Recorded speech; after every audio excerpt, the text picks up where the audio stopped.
Hi viewers, welcome to our channel. So మొన్న piracy ముఠాని arrest చేసిన CP Anand గారు press meet పెట్టి మాట్లాడడం జరిగింది. సో అక్కడ సినీ సెలబ్రిటీలు చాలా మంది వచ్చారు. సో దాని గురించి ఇన్ఫర్మేషన్ కూడా తెలుసుకున్నారు. ఐబొమ్మకు ఒక స్ట్రాంగ్ వార్నింగ్ ఇచ్చారు. తొందరలో ఐబొమ్మని హ్యాండిల్ చేస్తున్న వ్యక్తిని కూడా మేము అరెస్ట్ చేస్తాం, పట్టుకుంటామని చెప్పేసి కూడా చెప్పడం జరిగింది. అయితే ఇప్పుడు ఐబొమ్మ రియాక్ట్ అయినట్టు, ఐబొమ్మ కూడా పోలీసులకు వార్నింగ్ ఇచ్చినట్టు ఒక మొత్తం న్యూస్ అయితే చక్కర్లు కొడుతుంది. సో ఐబొమ్మ వాళ్ళ లెటర్ కూడా వైరల్ అవుతుంది. మరి నిజంగా వార్నింగ్ ఇచ్చిందా? ఏమని వార్నింగ్ ఇచ్చింది? మరి ఏం జరిగే అవకాశం ఉంది దీని గురించి? ఇదే ఇష్యూ గురించి డిస్కస్ చేయడానికి ప్రెజెంట్ మనతో పాటు సీనియర్ ఫిల్మ్ జర్నలిస్ట్ అయిన అప్పాజీ గారు ఉన్నారు. వారిని అడిగి తెలుసుకునే ప్రయత్నం చేద్దాం.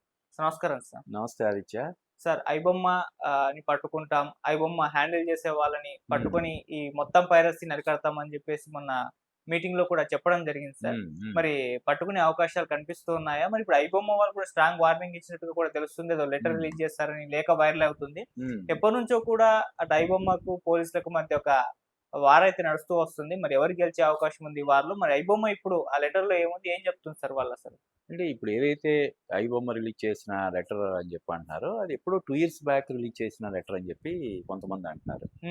అది మొన్న రీసెంట్గా రిలీజ్ చేశారా, లేకపోతే అంతకుముందు 2 years బ్యాక్ రిలీజ్ చేసిందే మళ్ళీ ఇప్పుడు వైరల్ అవుతుంది అనేది మనకి తెలియదు.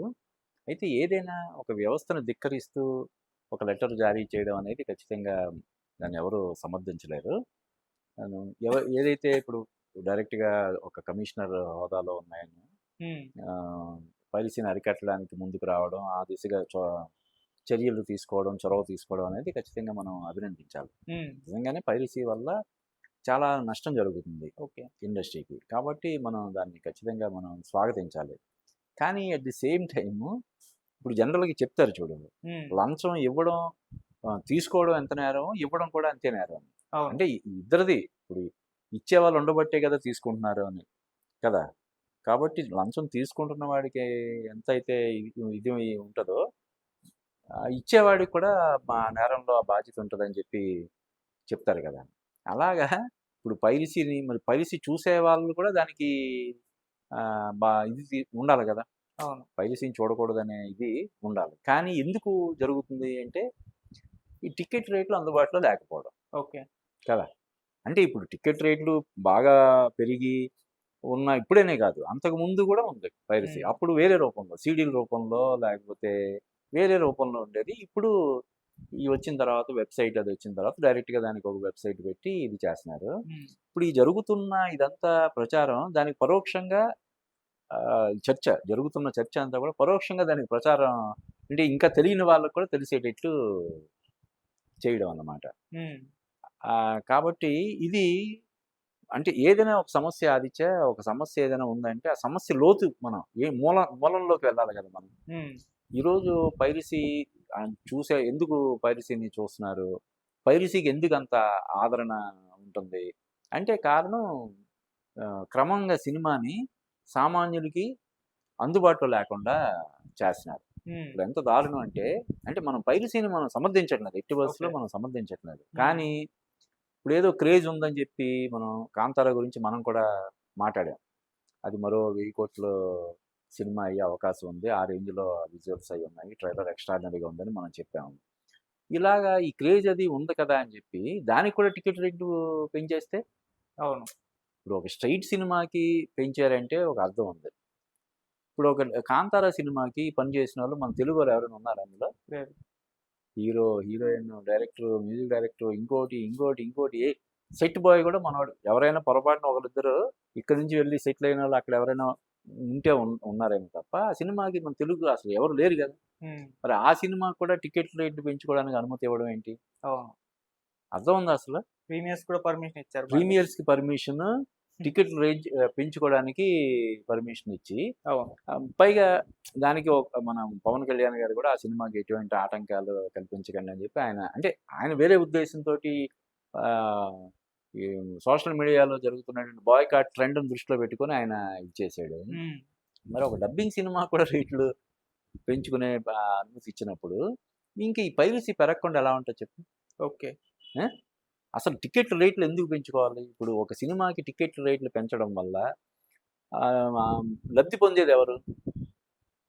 ప్రొడ్యూసర్, డిస్ట్రిబ్యూటర్, చాలా తక్కువ మంది కదా. అంటే ఈ టికెట్ రేట్లు పెంచుకునే సౌలభ్యం ఉంది కాబట్టి అని హీరోల రెమ్యునరేషన్లు పెంచేయడం. హీరోల రెమ్యునరేషన్ పెరిగితే మిగతా రెమ్యునరేషన్ అన్నీ ఆటోమేటిక్గా హీరోయిన్ కానీ, మ్యూజిక్ డైరెక్టర్, ఎడిటర్, సినిమాటోగ్రాఫర్ అన్నీ ఆటోమేటిక్గా పెరిగిపోతాయి కదా. ఇప్పుడు హీరోకి 175 కోట్లు రెమ్యునరేషన్ అన్నారనుకో, ఇంక మిగతా వాళ్ళు ఎవరు తగ్గుతారు? అందరూ తగ్గేదేలే అంటారు కరెక్టే సార్. కదా. మరి ఈ మూలాల జోలికి వెళ్ళకుండా హ్మ్. ఈ పైరసీ దాన్ని మనం నిర్మూలన చేయడం కానీ ఇదేమైనా సాధ్యపడుతుందో చెప్పు. ఒక రూపంలో దాన్ని అణిచివేస్తే ఇంకో రూపంలో పైకొస్తది. ఎందుకంటే జనాలు దాన్ని ఆదరించడానికి సిద్ధంగా ఉన్నారు కాబట్టి. థియేటర్‌లకి వెళ్ళి సినిమాలు చూడలేక ఇక్కడ ఇదేమో హైప్ మన సోషల్ మీడియా గాని, ఛానల్స్‌లో గాని మరోటి గాని ఆ సినిమా గురించి విపరీతమైనటువంటి చర్చ అది జరుగుతది. సరే చూద్దామన్న క్యూరియాసిటీ ఉన్నవాళ్ళు పైరసీ సైట్‌లకి వెళ్ళిపోతున్నారు. ఓకే. కాబట్టి ఇది మూలాల గురించి ఆలోచించి సామాన్యుడికి కూడా అందుబాటులో ఉండేలాగా చెయ్యాలి తప్ప, రేట్లు విపరీతంగా పెంచేసి రూ. 1000, 800 లేకపోతే మరోటి ఇలాగ పెంచుకుంటూ వెళ్ళిపోయి పైరసీ చేసేస్తున్నారని చెప్పి బాధపడడం వల్ల ఉపయోగం లేదని నా అభిప్రాయం. ఓకే.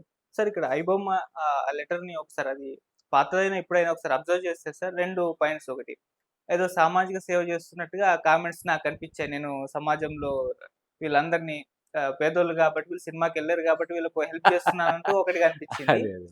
సో మళ్ళీ ఇంకోటి ఏంటంటే సార్ చాలా మంది డాటా నా దగ్గర ఉంది నేను బయట పెడతానని చెప్పేసి. అంటే దీనికి సేఫ్ కాదు అని చెప్పేసి ఆ రెండో పాయింట్‌లోనే మనకు అర్థమైపోతుంది. ఇప్పుడు మనం వాడితే మన డాటా అతని చేతుల్లోకి వెళ్ళిపోతుంది. అవసరమైనప్పుడు యూజ్ చేసుకుంటాడు. అవును. మొదటిసారి సామాజిక సేవ అంటున్నాడు గానీ ఏదో సినిమా ప్లే అయ్యేటప్పుడు 1x బెట్టింగ్ యాప్స్ ప్రమోట్ చేసుకుంటున్నారు. మరి అతను డబ్బు ఎర్న్ చేసుకుంటున్నారు. ఆ రకంగా చూసుకుంటే అది ఏ రకంగా అయినా బ్యాడే కదా. అది చెప్పాను కదా, అది మనం ఎంత మాత్రం సమర్థనీయం కాదు. ఇంకొకటి ఏంటంటే మనం ఇప్పుడు జైల్లో ఉంటున్నటువంటి ఖైదీల దగ్గరికి వెళ్తే ప్రతి ఒక్కరు కూడా తను ఏ పరిస్థితుల్లో ఆ మర్డర్ చేయాల్సి వచ్చింది, లేదంటే ఏ పరిస్థితుల్లో అది చేయాల్సి వచ్చింది 99% వాళ్ళని వాళ్ళు సమర్థించుకుంటారు ఎవరైనా సరే. కాబట్టి వీళ్ళు అవును మేము తప్పు పని చేస్తున్నాము, డబ్బు కోసం చేస్తున్నాము అని ఎవరు అనరు కదా. అవును. వాళ్ళ వాదన వాళ్ళకి ఉంటది. దాన్ని మనం ఎట్టి పరిస్థితుల్లో మనం సమర్థించలేము.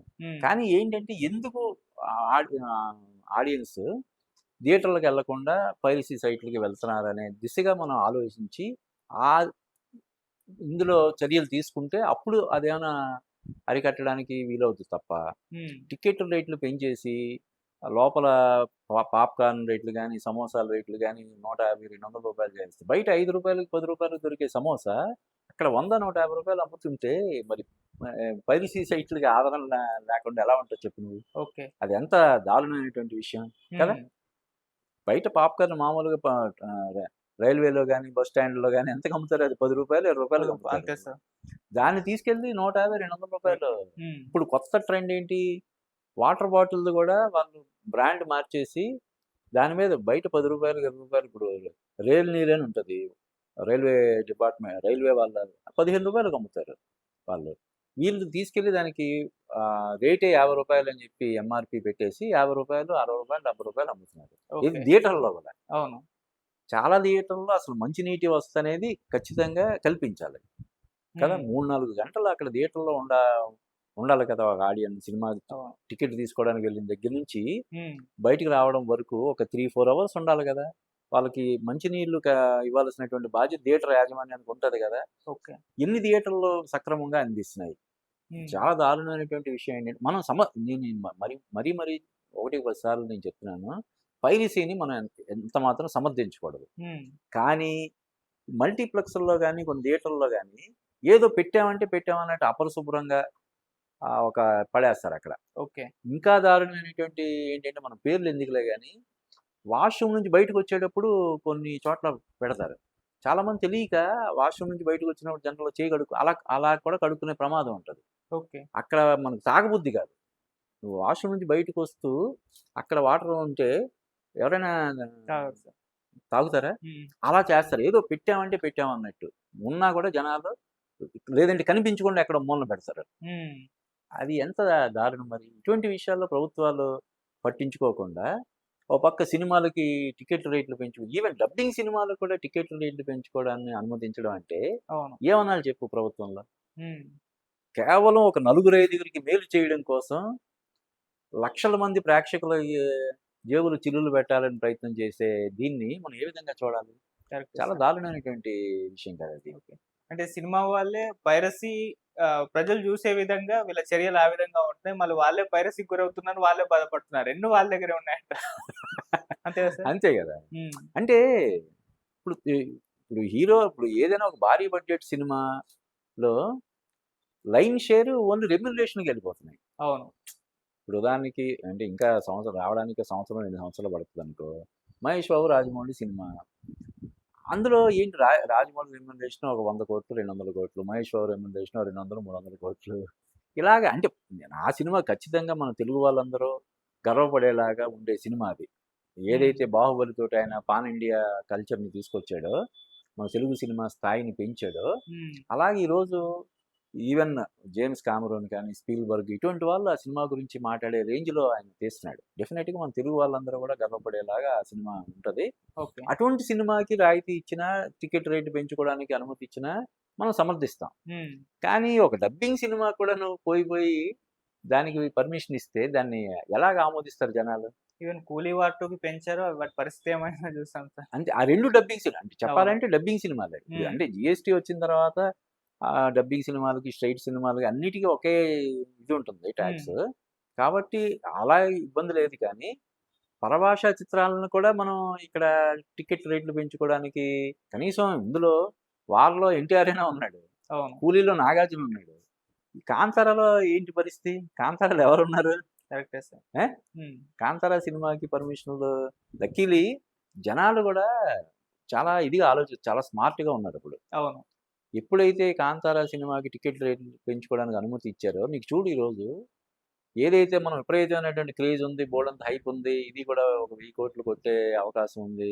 అది ఇది అని చెప్పి మనం డిస్కషన్ అది చేసాం. కానీ ఈరోజు బుకింగ్సే లేవు. దానికి తగ్గట్టుగా ఎక్కడ బుకింగ్స్ లేవు. ప్రీమియర్ షోలు క్యాన్సెల్ చేసుకోవాల్సిన పరిస్థితి వచ్చింది సార్. ప్రీమియర్స్ క్యాన్సెల్ చేసుకోవాల్సిన పరిస్థితి. అంటే హ్మ్. ఏంటి? ఓహో! మేమేదో చూద్దాం అనుకుంటున్నాం అని చెప్పి మా నెత్తిన భారం వేద్దామని చూస్తున్నారా? హ్మ్. అని చెప్పి అనుకుంటే ఏమవుతది? కరెక్టే రేపొద్దున ఈ సార్. పెద్ద హీరోల సినిమాలు కూడా అటువంటి పరిస్థితి రావచ్చు. హ్మ్. కదా!